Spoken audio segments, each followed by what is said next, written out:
जय माता दी। आप सभी को चैत्र नवरात्रि 2026 के ढेरों शुभकामनाएं। बात करेंगे कि अष्टमी कब है और नवमी तिथि नवरात्रि की कब रहेगी। अष्टमी नवमी के साथ जिन्होंने पहला व्रत किया है उन्हें अंतिम व्रत कब करना है, विसर्जन कब करना है, व्रत जो कर रहे हैं उसका पारण कब करना है, साथ ही जो भ्रम है दूर करेंगे कि अष्टमी और नवमी एक ही दिन करनी है क्या, तो उसके बारे में बताएंगे कि ये एक दिन है या अलग अलग है। कन्या पूजन आपको कब करना चाहिए, क्या शुभ मुहूर्त रहेगा, हवन यदि आप कर रहे हैं या करते हैं तो कब करना चाहिए, किस विधि से करना चाहिए, क्या शुभ मुहूर्त रहेगा, व्रत का पारण क्या अष्टमी या नवमी को ही किया जा सकता है क्या या उसके बाद करना चाहिए, पुराणों के अनुसार नियम क्या कहते हैं। साथ ही बताएंगे कि अष्टमी को यदि आप व्रत खोल रहे हैं, आपके यहां अष्टमी होती है तो आपकी जो चौकी का विसर्जन है वो आपने किस दिन कर लेना है, नवमी करने वाले लोगों को किस दिन अपना अंतिम व्रत करना होगा और पारण और पूजन कब करना होगा, शुभ मुहूर्त क्या रहेगा। इस प्रकार से अष्टमी नवमी के बारे में विस्तृत जानकारी, पूजन कैसे करना है उसके बारे में विस्तृत जानकारी, विसर्जन कैसे करना है, कब करना है उसकी जानकारी, और अंतिम व्रत को लेके जो लोगों के बीच में भ्रम है ना, क्योंकि आप जैसे बहुत सारे हमारे दर्शक हैं जिनके कमेंट्स आ रहे हैं कि पंडित जी हमें अंतिम व्रत किस दिन करना है, अष्टमी नवमी लोग एक ही दिन बता रहे हैं, उसका क्या करना है, तो वो विशेष रूप से आपको समझाने का प्रयास किया जाएगा कि आपने अंतिम व्रत कब करना है और अष्टमी नवमी एक ही दिन है या अलग अलग जानकारी आरंभ करते हैं। उससे पहले आपसे निवेदन है कि वीडियो यदि आपको थोड़ा सा भी उपयोगी लगे तो कृपया एक बार लाइक अवश्य कर दीजिएगा, क्योंकि आपका एक लाइक व्यक्तिगत रूप से मेरे लिए बहुत महत्वपूर्ण होता है। इससे मुझे ये आभास होता है कि मेरी मेहनत सफल हो रही है कि नहीं, मेरा काम आपको अच्छा लग रहा है या नहीं, तो एक बार लाइक अवश्य कर दीजिएगा। साथ ही अपने अनुष्ठान की सफलता के लिए, अपने व्रत की सफलता के लिए कमेंट बॉक्स में अवश्य लिखिएगा जय माता दी मां, आप पर अवश्य प्रसन्न होंगे। आप देख रहे हैं सनातन धर्म का संसार ज्योतिष संस्थान का प्रतिष्ठित यूट्यूब चैनल सनातन धर्म का संसार धार्मिक क्रम। आइए बात करते हैं अष्टमी नवमी के बारे में। दर्शकों, आप सभी के चैत्र नवरात्रि के अनुष्ठान चल रहे हैं। चैत्र नवरात्रि के अनुष्ठान बहुत से लोग 9 दिन तक हैं, जिसमें पूरे 9 दिन तक व्रत किया जाता है, चौकी स्थापित की जाती है, कलश स्थापित किया जाता है, खिचड़ी आदि बोई जाती है और अखंड ज्योति जलाई जाती है। ये 9 दिन का अनुष्ठान होता है, ये 10वें दिन पूर्ण होता है।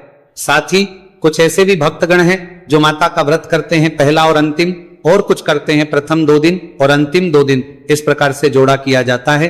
तो भिन्न भिन्न प्रकार से हमारे समाज में लोग माता का पूजन करते हैं और नवरात्रि का ये उत्सव मनाते हैं। नवरात्रि की सबसे जो तिथियां होती हैं जिसका सबको इंतजार होता है वो होती है अष्टमी और नवमी। अष्टमी और नवमी इसलिए क्योंकि दुर्गाष्टमी जो अष्टमी तिथि होती है नवरात्रि की, उसको कहते हैं दुर्गाष्टमी।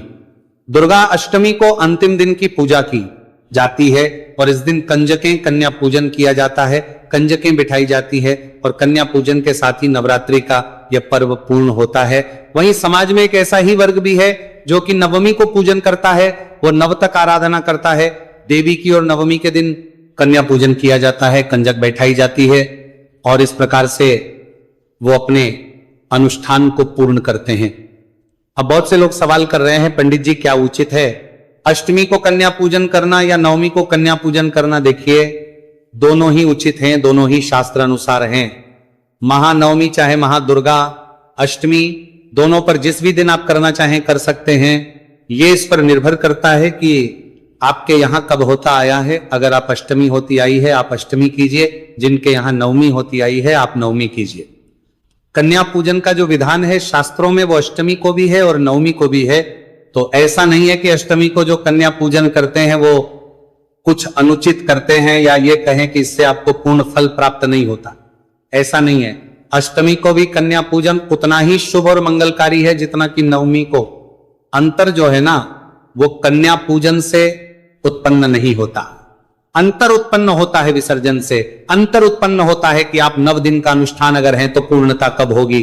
कन्या पूजन आप अष्टमी नवमी दोनों दिन कर सकते हैं, लेकिन यदि आपका नियम यह है कि आप 9 दिन का अनुष्ठान कर रहे हैं तो जो पूर्णता है ना वो 10वें दिन होगी।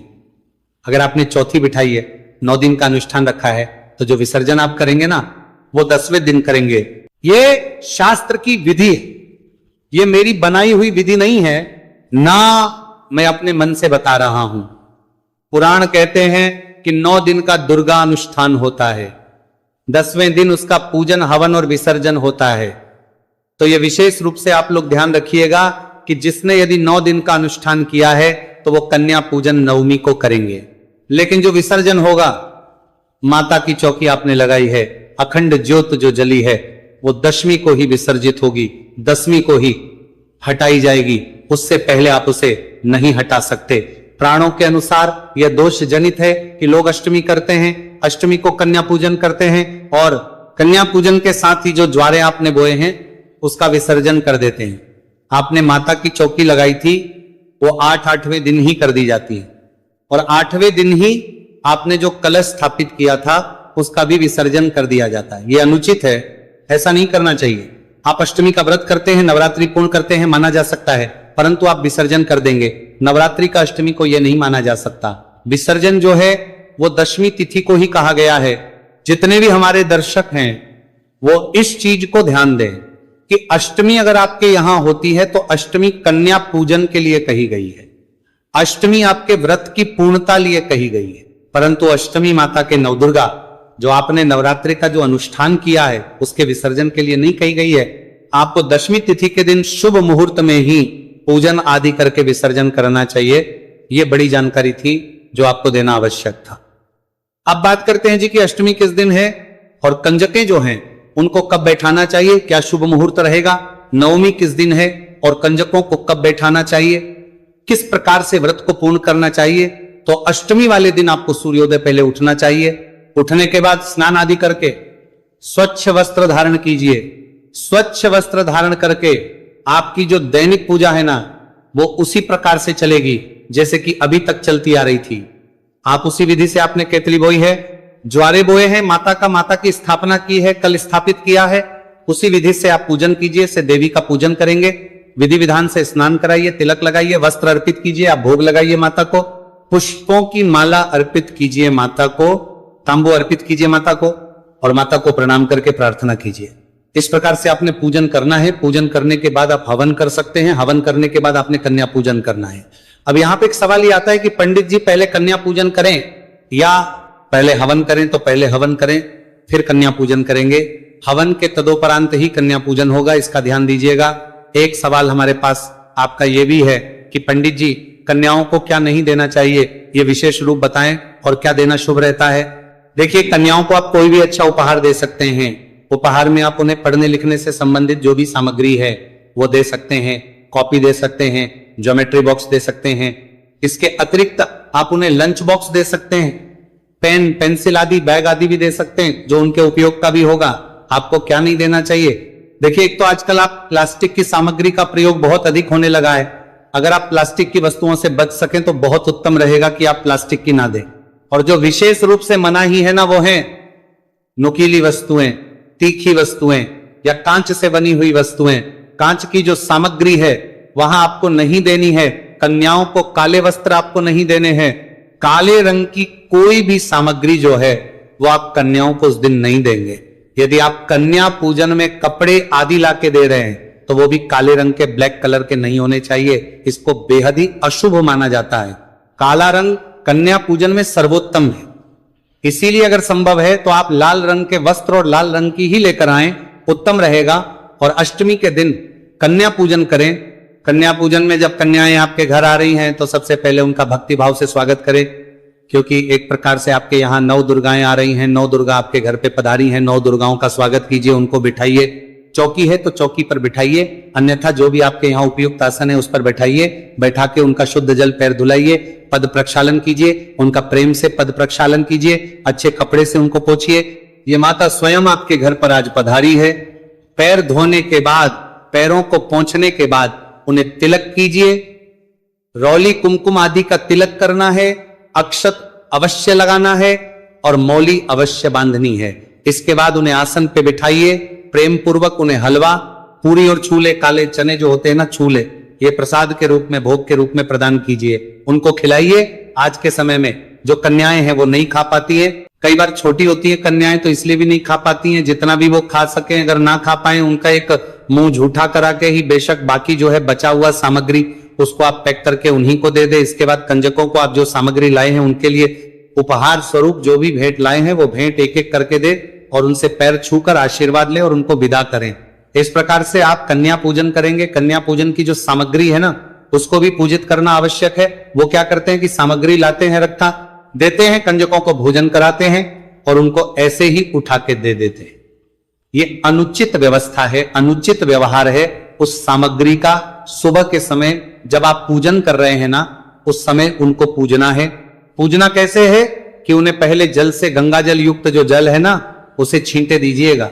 छींटे देने के बाद उन्हें तिलक कीजिएगा, अक्षत उस पर अर्पित कीजिएगा, थोड़े पुष्प ऊपर बिखरा दीजिएगा और हाथ जोड़कर माता को प्रणाम करके, हे मातेश्वरी ये हम कन्याओं के लिए भेंट स्वरूप लाए हैं, इसे आप नवदुर्गा के रूप में स्वीकार करें और आशीर्वाद प्रदान करें। इस प्रकार से माता से प्रार्थना कीजिएगा। ये जो सामग्री है इसको पृथ्वी पर नहीं रखना है। जो 9 आइटम जो भी आप लाए हैं ना इनको किसी थाल में सजाइएगा पूजा के समय पे और उसी में रखे रखिएगा। ये बात आप ये दे दीजिएगा। तो इस प्रकार से आपने अष्टमी को पूजन करना है सुबह का और कन्या पूजन करना है। आपके घर में यदि आपने चौकी लगा के रखी है तो उसको वैसे ही रहने दीजिएगा। आपने अगर आपके घर में कल से स्थापना की है तो उसको भी वैसे ही रहने दीजिएगा। याद रखिएगा कि जो लोग अष्टमी कर रहे हैं वो केवल कन्या पूजन करेंगे, विसर्जन नहीं होगा। और नियम तो यही रहेगा कि जब तक चौकी आपके घर में है आपको आदि का प्रयोग नहीं करना चाहिए। ये बात अलग है कि लोग अपनी सहूलियत के अनुसार, अपनी सुविधा के अनुसार चीजों को परिवर्तित कर लेते हैं। उनको लगता है कि अब हम अधिक दिनों तक लहसुन प्याज के बिना नहीं रह सकते तो अष्टमी को ही सब प्रवाहित कर देते हैं और उसके बाद अष्टमी के शाम को ही वो अपने हिसाब से जो भी खाना होता है, जो अनुचित व्यवहार भी हो सकता है, तामसिक पदार्थों का प्रयोग भी होता है, उसमें आप लग जाते हैं। शास्त्र ये कहते हैं कि संयम बहुत आवश्यक है। पूजा का दूसरा नाम संयम है। यदि आपके जीवन में संयम नहीं है, ये जो पूजा है जो आप कर रहे हैं ये व्यर्थ है। दिखावे की पूजा करना बंद कीजिए, मन से विचार अच्छे रखिए और ये ना सोचिए कि ये आपके ऊपर किसी प्रकार की पाबंदी लगी है। आपका मन करता है स्वतः किसी चीज को त्यागने का तो त्यागिए। अगर मन नहीं करता है तो इस प्रकार की पूजा पाठ आपको नहीं करने चाहिए। ऐसा नहीं कि आप दुखी होकर कोई पूजा पाठ कर रहे हैं, उसका कोई लाभ नहीं होता है। यदि किसी को इसकी बहुत जल्दी है कि जल्दी से ज्वारे आदि और जो चौकी आदि है इसका विसर्जन किया जाए जिससे कि हम अपने हिसाब से चीजों को खा सके, तो वह अनुचित व्यवहार है। इसके लिए आप माता की पूजा को पहले समाप्त नहीं कर सकते। नवमी तिथि की बात करें और किस दिन आपको कन्या पूजन करना है, अष्टमी, नवमी कब है, शुभ मुहूर्त कब है, इसके बारे में बताएं। उससे पहले जानते हैं आपका एक बहुत ही महत्वपूर्ण सवाल जो हमारे पास आ रहा है कि अंतिम जो व्रत होगा, क्योंकि बहुत से लोग हैं जो पहला व्रत करते हैं और अंतिम व्रत करते हैं, तो वो अंतिम व्रत हमें कब करना चाहिए, किस तिथि पर करना चाहिए। देखिए दर्शकों, ये आपके ऊपर निर्भर करता है कि अंतिम व्रत आप कैसे करेंगे। ये इस प्रकार से आपके ऊपर करता है कि आपके यहां अष्टमी की जाती है या नवमी की जाती है। अगर अष्टमी आपके यहां की जाती है तो आप सप्तमी को व्रत करेंगे, और यदि आपके यहां नवमी की जाती है तो अंतिम व्रत आपका अष्टमी को होगा। यहां एक और संशय आपका दूर करें जो आपके मन में किसी ने टाल दिया होगा कि सप्तमी और अष्टमी एक ही साथ है क्या। जी नहीं, सप्तमी और अष्टमी दोनों अलग अलग दिन है, दोनों एक साथ नहीं है। एक नवरात्रि कम हुई थी लेकिन वो नवरात्रि तिथि थी तृतीया, इसीलिए दूसरा और तीसरा नवरात्रि एक साथ था, द्वितीया और तृतीया नवरात्रि एक साथ थे। अभी जो तिथि है वो सब एक एक दिन में एक एक तिथि है, चाहे वो चौथी हो, पांचवी, छठी, सातवीं, सब तिथियां एक एक दिन में पूर्ण रूप से है। इसीलिए सप्तमी अष्टमी एक नहीं, और अंतिम व्रत नवमी करने वाले अष्टमी को करेंगे और जो अष्टमी करते हैं वो अंतिम व्रत सप्तमी को करेंगे। इसी प्रकार से अब बात करते हैं कि जिनके यहां पे नवमी पूजी जाती है वो किस प्रकार से पूजन करेंगे। भगवान रामचंद्र का पूजन भी किया जाएगा क्या। देखिए, जो चैत्र मास के शुक्ल पक्ष के अर्थात नवरात्रों में आने वाली जो चैत्र की नवमी है ना, ये भगवान श्री रामचंद्र का जन्म दिवस भी है। इस दिन भगवान श्री रामचंद्र का अवतरण इस पृथ्वी पर हुआ था, इसीलिए यह तिथि बहुत महत्वपूर्ण है। इसे महानवमी कहा जाता है। इस दिन मां जगदम्बा के नवरात्रि पूर्ण होते हैं, इसीलिए उनके जो व्रत है वो पूर्ण तो होते ही है। साथ ही इस दिन रामचंद्र जी, भगवान रामचंद्र जी का जन्मोत्सव भी विधि विधान से मनाया जाता है। भगवान रामचंद्र की पूजा आपने किस विधि से करनी है, करना है, इसके बारे में हम आपको अलग से वीडियो बना के बता देंगे। यहां हम केवल अष्टमी, नवमी, नवरात्रि से संबंधित बात कर रहे हैं। तो आपको जो नवमी करते हैं उन्हें भी सुबह सूर्योदय से पहले उठना है। उठने के बाद स्नान आदि करके पूजन करना है। देखिए, एक चीज का आपको विशेष ध्यान रखना है, शुभ मुहूर्त कहते हैं कि पंडित जी शुभ मुहूर्त देखें कि ना देखें। शुभ मुहूर्त यदि ना भी देखें, क्योंकि जो दुर्गा अष्टमी है और दुर्गा नवमी, महानवमी जिसे कहते हैं, ये दोनों ही तिथियां अत्यंत मानी जाती हैं। इनमें पूरा दिन कंजक पूजन किया जा सकता है, माता का पूजन किया जा सकता है, हवन कर्म आदि किया जा सकता है। शुभ मुहूर्त यदि आप नहीं भी देखते हैं तो भी, परंतु एक बात ध्यान अवश्य रखनी चाहिए, वो ये कि इन तिथियों में भी राहु काल का समय होता है। राहु काल के समय को आपको अवश्य ही देखना पड़ेगा, चाहे तिथि कितनी भी शुभ क्यों ना हो, उसमें 1.5 घंटे का लगभग समय होता है प्रतिदिन राहु काल का। तो आप जिस दिन अष्टमी नवमी की कंजक बिठा रहे हैं ना, उस दिन राहु काल का समय आपको अवश्य ही करना चाहिए। राहु काल के समय में आप कंजक ना बिठाए। हाँ, अगर आपने कंजक पहले बिठा दी है और उसके बाद राहु काल आता है तो उसमें दोष नहीं है, परंतु कंजक पूजन जो है राहु काल के समय में आप नहीं करेंगे। इस 1.5 घंटे में आप नहीं करेंगे, बाकी समय में आप कर सकते हैं। शुभ मुहूर्त कैसे है, कब है, ये हम आपको अभी बताने जा रहे हैं। सूक्ष्म रूप से पहले नवमी की जानकारी दे दें, उसके बाद हम मुहूर्त पर ही आ रहे हैं कि कौन सी तिथि का मुहूर्त कब है और किस प्रकार से किस शुभ मुहूर्त में आपको करना चाहिए। तो नवमी के दिन जिन लोगों के यहां नवमी होती है, वो नवमी के दिन सूर्योदय से पहले उठेंगे, स्नान आदि करने बाद आप अपना नवरात्रि का जो दैनिक पूजन है उसको करेंगे। दैनिक पूजन उसी विधान से किया जाएगा जैसे कि आप अभी तक करते आए थे, परंतु हां, इसमें पुष्पांजलि अवश्य कीजिएगा। नवमी का जब आप पूजन करेंगे तो उसमें पुष्पांजलि अवश्य कीजिएगा, क्षमा याचना कीजिएगा, देवी से क्षमा याचना कीजिएगा, पहले से पूजन कीजिएगा, देवी को अर्पित कराइएगा, कराने के बाद स्नान कराइएगा, स्नान करा के पंचामृत से स्नान कराइएगा, शुद्ध जल से स्नान कराइएगा, शुद्धियों तक स्नान कराने के बाद देवी को वस्त्र अर्पित कीजिएगा।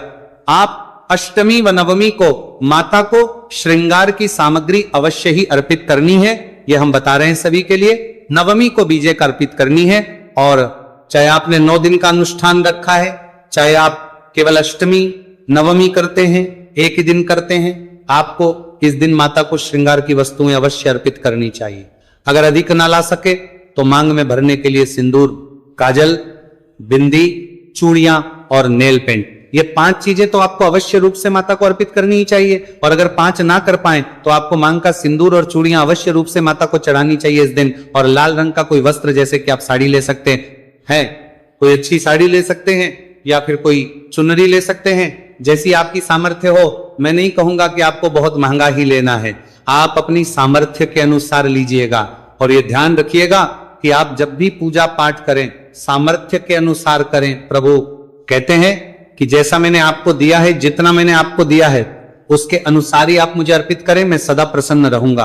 तब होती है जब दिया ज्यादा होता है किसी को भगवान ने, और वो लालचवश अर्पित कम करते हैं। वहीं भगवान जो आर्थिक रूप से कमजोर लोग हैं उनके लिए भी कहते हैं कि मैंने यदि आपको अधिक नहीं दिया है, कि आपकी किस्मत या जो भी आपके कर्म रहे होंगे उसके अनुसार यदि आपको कम मिला है तो कभी भी मुझे अधिक आवश्यकता नहीं है अर्पित करने की। ऐसा नहीं है कि यदि एक स्वर्ण से मुझे पूज रहा है तो आप भी स्वर्ण से ही पूजिए, जो आपकी सामर्थ्य है ना उसके अनुसार पूजिए, श्रद्धा से पूजिए, भक्ति भाव से पूजिए। तो आपको इस दिन सामग्री आपको माता को अवश्य अर्पित करनी है। माता को अर्पित करेंगे, ताबुल अर्पित करेंगे, दक्षिणा अर्पित करेंगे और माता से अपने अनुष्ठान की सफलता के लिए प्रार्थना करेंगे।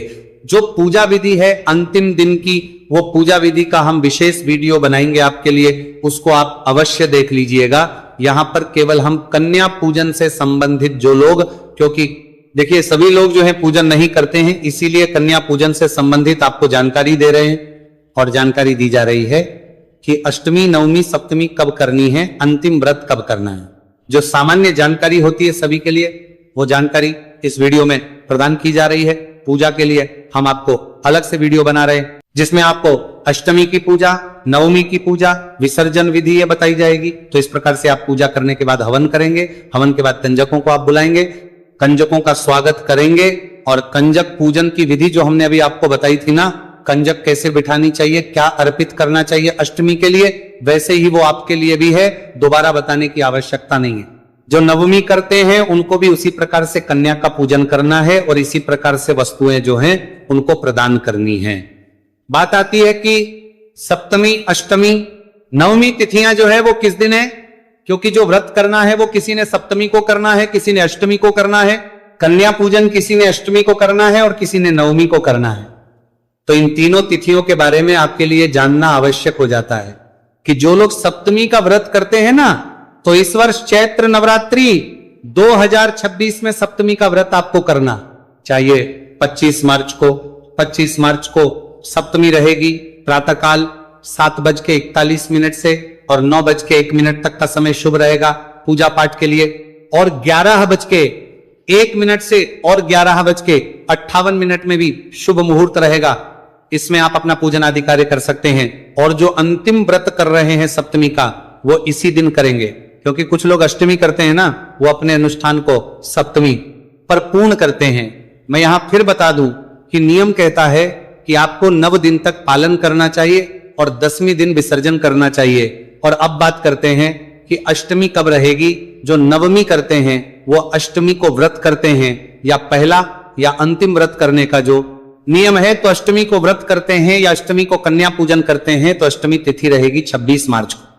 26 मार्च को हवन, पूजन, कन्या पूजन आदि के लिए शुभ समय रहेगा। प्रातःकाल 6:41 से और 7:28, और उसके बाद 11:01 से और 11:49। इस समय में आप हवन, पूजन आदि कार्य कर सकते हैं, कन्या पूजन आदि कार्य कर सकते हैं। अब बात करेंगे नवमी के बारे में। क्या नवमी भी 26 को ही की जाएगी या अष्टमी? नवमी दोनों अलग अलग दिन है। तो प्रिय दर्शकों, नवमी आपको 27 मार्च को करनी है। 27 मार्च के दिन ही रामनवमी मनाई जाएगी। नवमी तिथि शुरू हो रही है 26 मार्च को सुबह 11:46 पर, और यह 27 मार्च को सुबह 10:07 पर समाप्त होगी। और यह तिथि मान के अनुसार 27 को ही नवमी है। और कुछ लोग कहते हैं जी कि भगवान रामचंद्र का जन्म अपराह्न में हुआ था, तो मैं शास्त्रीय विधान कहूं, शास्त्र कहते हैं कि अगर अपराह्न में नवमी तिथि ना मिले तो भी जो अष्टमी विधा नवमी तिथि हो, उसमें कभी भगवान रामचंद्र का जन्मोत्सव नहीं मनाया जाना चाहिए। भगवान रामचंद्र जन्मोत्सव दशमी वैधा नवमी में मनाया जाना चाहिए। इस बार जो स्थिति है, दोपहर के समय तो नवमी नहीं है, सुबह नवमी रहेगी। और क्योंकि सिंधु ज्योतिष शास्त्र कहता है कि 2.5 घंटे यदि कोई तिथि रह जाए तो पूरा दिन मानी जाती है, तो ये तो बहुत लंबे समय तक रह गई है, 10:30 के आसपास तक रहेगी। और रामनवमी का जो त्योहार है वो शास्त्रीय नियम के अनुसार 27 को ही बनता है। और जो नवमी पे कंजक पूजन करते हैं उनको तो देखना ही केवल सूर्य उदय होता है। उदय तिथि मान के अनुसार ही नवमी तिथि निर्धारित होती है। कन्या पूजन जिस भी किसी को करना है, नवमी जिस भी किसी के घर में देवी पूजा की होती है, तो आपको नवमी मनानी है। 27 तारीख को 26 का कोई औचित्य ही नहीं है। नवमी मनाने का अगर कोई कह रहा है तो वो अनर्गल बातें हैं, उन पर आपको विश्वास नहीं करना चाहिए। किसी भी नियम, भगवान रामचंद्र के जन्म के नियम के अनुसार भी 27 उत्तम है।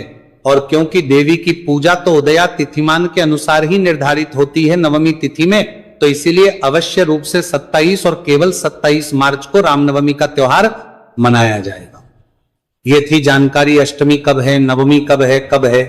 जानकारी थोड़ी भी अच्छी लगी, लाइक अवश्य कीजिएगा। माता रानी सबका कल्याण करें।